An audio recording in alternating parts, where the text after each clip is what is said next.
His Excellency Ngwazi, Professor Bingu Mutharika, the late President of this Republic of Malawi, was my father.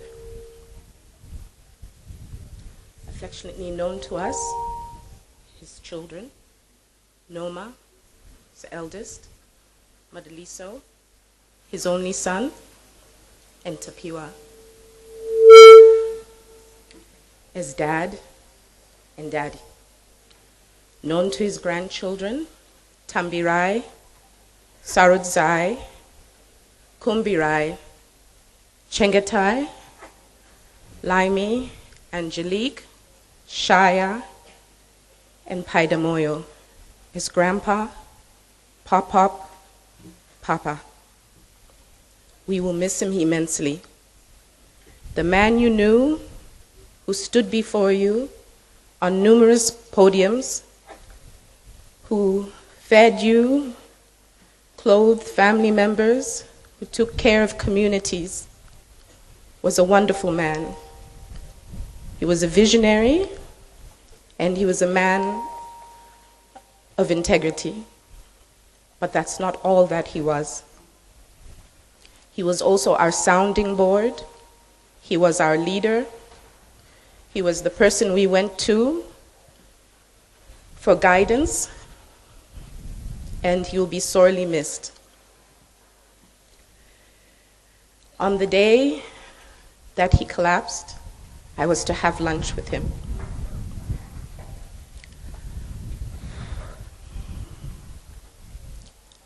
I arrived at the State House to find him gone. He had left for the hospital. Our lives have not been the same since then. He was a good man who cared for his country, cared for his family, who provided for us. And only 4 days before he passed, he called his children to him and told them that he loved us and that he lived for us and that all that he has done and accomplished was with us and our children in mind. And I thank him for that.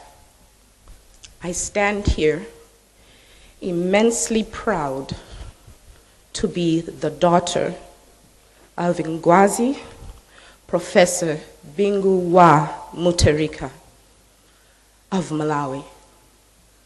I will never stop being proud of that fact, and I will teach my children and their grandchildren to stand tall amongst the best of Africa, of the nation and the world, because of whose name they bear. He did not come into his presidency by accident.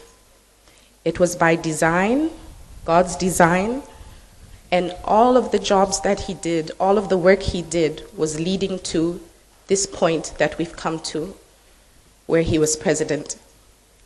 He worked in many organizations where he dealt with policy and economics, and especially about Africa.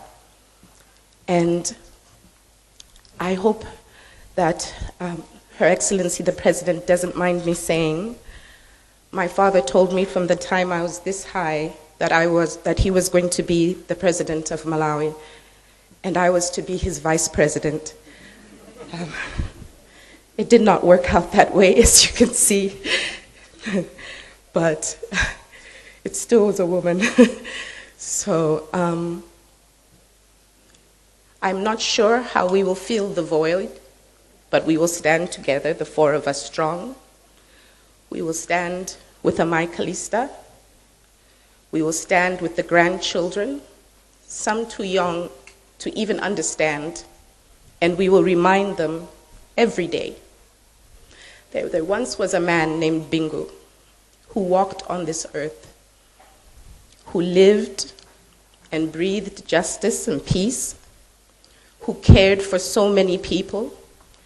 I'm not sure if there are other children of politicians here, but you often have to share your parents with a lot of people. And it's not an easy task. And everybody laid claim to him.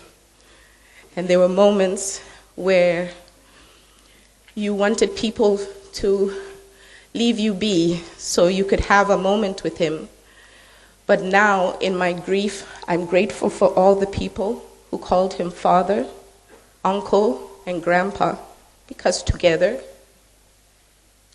we will stand and while we will cry today, tomorrow we'll get up and we'll remember your uncle, your brother, your grandfather, your friend, your colleague, and your president. I thank you very much today for affording me the chance to speak about my hero. And I ask you tomorrow, never, ever, ever forget him.